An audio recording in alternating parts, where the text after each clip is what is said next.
Packer Week Part 3. Let's go. Can't wait. I'm going to be in the house, willing to guarantee good vibes. It's going to be excellent. Bought the plane ticket, bought the seats, and I got to say, I'm feeling great about it. First Bears game I will have attended since the double doink. Oh So God, no, no, it's gonna be fine. no. It's gonna be fine. It's gonna be fine. It's gonna be fine. It's a totally different situation. Don't worry about it. Um, but I want you guys to know this. You guys are gonna be the exclusive reveal of this. I've not. I've said it on a social media piece that I'm going to the game, but I will be sitting first row behind the Bears bench. Oh I'll my be God. I will be looking over Caleb Williams and Ben Johnson's shoulder, first row, 50-yard line behind the Bears. Best seats in the house. I needed to be sure that someone with great vibes. The Bears have been very good to me professionally. I'm riding this Caleb Williams, Ben Johnson thing to fame and fortune. So I am going to be sitting first row behind the Bears bench for the biggest Bears game in forever, and I cannot wait. Okay, I have so many thoughts. Yeah, so do Yes. I. Wait, you. What were you gonna say? You were done? No, I don't know. Go ahead. Yeah, no, I got a lot more, but yeah, I will be wearing a very elaborate Bears robe and outfit that Fox is providing for me, and we'll be bringing the vibes. We'll be bringing the I was vibes. gonna ask if you're sitting outside, but now this you've taken it to another. I was like, oh, he's probably in a suite or something. But now you out here with the people. Okay. In a robe? Well, it's a very luscious robe. It's a very nice robe. It's very luxurious. I cannot wait for this. I'm bringing Brad's son. I'm bringing nephew Jack, which is the only problem is he's a Packer fan, but that's okay. It's so me and No, him are going to Danny. be there. It's a family thing, Marshall. Listen, it's family business. Score fans understand. My dad grew up in Wisconsin. Brad was raised in Wisconsin. He raised his son a Packer fan. I would be going to the game with Brad if I could, but I'm taking my nephew. So Bears Packers row one, 50-yard line behind the Bears bench, bringing the vibes. You will see me in an orange robe. It's going to Of be course, an it's orange, not blue. it's Yeah. orange, baby. Peacock it out. I can't blend Peacock it in. out. Are I you can't. gonna wear a Dicka mustache? Like, what other props? Do you get the Sunglasses at crown night? like when Corey Hart? when you won? Do you get the crown like you had for the photo Well, shoot? the problem is I lost the picks contests this year. I choked. I went 0-6 down the stretch. So Nick Wright took the crown off my head this week and put me in a dunce cap. So there might not be that anymore. I'm debating what goes on the head. It's not gonna be a cheese grater. I'm thinking about it. Cheese grater, but that blends in with everybody. Maybe the actual like the bear, like those bears hats, like where it's like the animal that's a bear. Yes. Maybe just a Bears winter cap. I'm not sure. Sunglasses at night feels right though for this, don't you think, Marshall? If I'm wearing the Yes. robe, I may as well go So sunglasses I was at gonna night. say, if you're wearing the robe, I want like a robe and a matching crown. But like, are you just doing robe sunglasses, or will you have like some adornment atop your dome? I need something to warm myself. You know what I mean? I need something to warm myself for my head. So it's either going to be a winter hat or a Bears hat. It'll be something. But I don't think crown. I don't think crown anymore. I think it Okay. should be fur. Fur, Fur sounds something good. luxurious and ridiculous. Yeah, if the robe's gonna be Luxurious luxurious, you and have to ridiculous. match it head to toe. So I need an orange fur cap, is what you're saying. It could be Yes. blue. Okay. It could be like an orange blue, Orange or mock-up. blue meg. I'll get Christine in wardrobe on that. We'll Like get a that. pillbox hat, just like a bigger one, just like somewhat squarish. Just put it right on top, and then the Dicka like mustache and sunglass combo. But the I'm not sunglasses going- are definitely. I'm not going Ditka mustache. I want because there'll be so many people like that. Like it's got to be it's going to be a one of one look, and and Greg Jennings has to pay off the bet from the last one, so he should be dressing up and video conferencing into the Friday show as Ditka if he holds up his end of the bargain on our bet from the last Bears Packers game. So, so also- help me, if you say the word doink at that game, Yeah, don't we do that. can't mush this, Danny.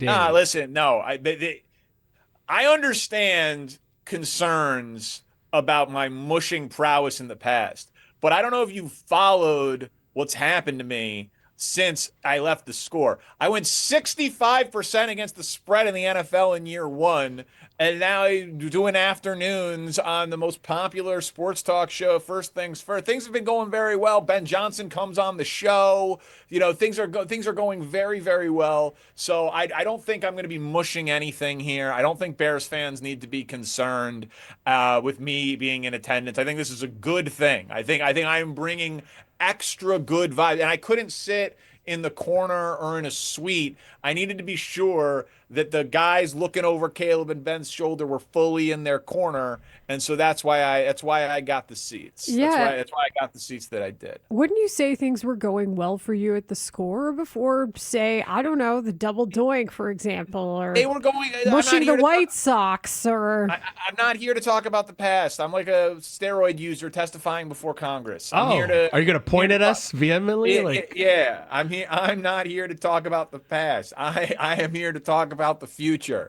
I have something else. Shirtless under the robe like Ben Johnson, or no? No. Okay. I'm not tough. No. there will be hand warmers. There will be many layers. I'm not even above a poncho if it's raining. Okay, I'm going to be comfortable. Soft life, Danny. The robe. I'm very soft. I'm very soft. But hey, I'm going. Hey, Danny. When we talked and you were like, "Go to the game," and I wouldn't go to the game. I went to the Packers game. I saw the comeback in real life. Good for you. From the south and end you zone. lived to tell about it. And I lived to tell about it. There's a difference between 30 degrees and -5 degrees. Is there? It's a big 35 degrees. That's a key. It's a key 35 degrees. May I? I have something else for you guys. Oh, Yes. please, by all means. Okay. So I need to be specific in how I say this. But again, one of the weird things that happen, like obviously we do the jobs that we do. We talk to people, we know people on and around the teams. But then when you do jobs like this, more people are willing to talk to you for whatever reason, league partnership, platform, whatever. So I've been letting some people on the team and around the team know, that I'm coming to the game and all of that. And one person on the team said that was awesome, but they also said, be sure you let Bears fans know to be quiet when our offense is on the field. Man. When our offense is on the field. They made very clear that the Bears-Packers game, the Soldier Field was rocking, one of the best atmospheres they had ever seen at that stadium. Bears fans are amazing, but pointed out that when they play in Minnesota, in Detroit, in Green Bay, their fans are silent when their offense is on the field. This is a thing that Jay Cutler talked about in the past. Bears fans don't have familiarity with high-level, next-level offense. We don't know how to deal with it. You need to be going absolutely insane. Soldier Field needs to be rocking. They need to be able to hear it across Lake Michigan. They need to be able to hear it at wherever the hell they're going to build the next stadium, whether that be on the moon, Indiana, Arlington Heights, or Mars. But when Caleb Williams is on the field, you should be able to hear a pin drop in that place. And so this is a thing that is being discussed. They need silence when the offense is on the field and to be absolutely raucous every other moment. Is that a fair message for me to get across? And listen, I know 65,000 people are not listening right now who will be at the game, but reach one, teach one. If 500 people who are going to be at the game are listening to this, tell your section to shut the hell up when Caleb Williams is on the field. You're supposed to, it took Peyton Manning years to teach Colts fans this. Like, this is not an indictment. It's not on Bears fans. It's on how bad the offenses have been in this town for 40 years. But we got to be quiet when Caleb Williams is on the field. This matters. This is the devil is in the details when it comes to home field advantage. I do think that I love that you're saying this because it is true. And we did have fans tell us that when the offense was on the field against Cleveland, they were already chanting Green Bay sucks. So I get it. But no, I don't think any of those people, dumb. I don't think any of those people are going to be at the game. $500 is the get-in price. I don't even want to know how you got your seats. But $500 was the get into the building price. And if I had to guess, I don't know, the corporate types or whoever can afford those tickets, I don't know how up to snuff they're going to be on crowd agreement. Yeah, and also there will be Packers fans there, because when I was at the game, I was like surprised how many Packers fans were there.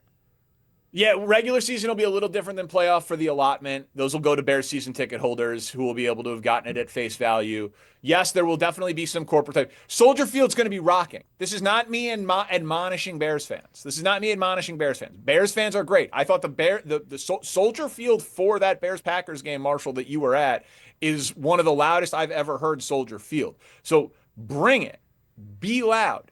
Be crazy. But just know that people literally on the 53-man roster and around the current Bears organization, they're trying to build a decade plus of sustained offensive excellence. So you got to shut up when the team is on the field. If Packers fans are cheering, we can't control that, but it'll be 92% or more of Bears fans in that building. You have to be quiet when the Bears offense is on the field. So just it's being a crazy rabid fan, but also being smart. Danny, I will say this. I agree wholeheartedly with this education that you're giving all of our listeners and each one teach one. I believe in all of that.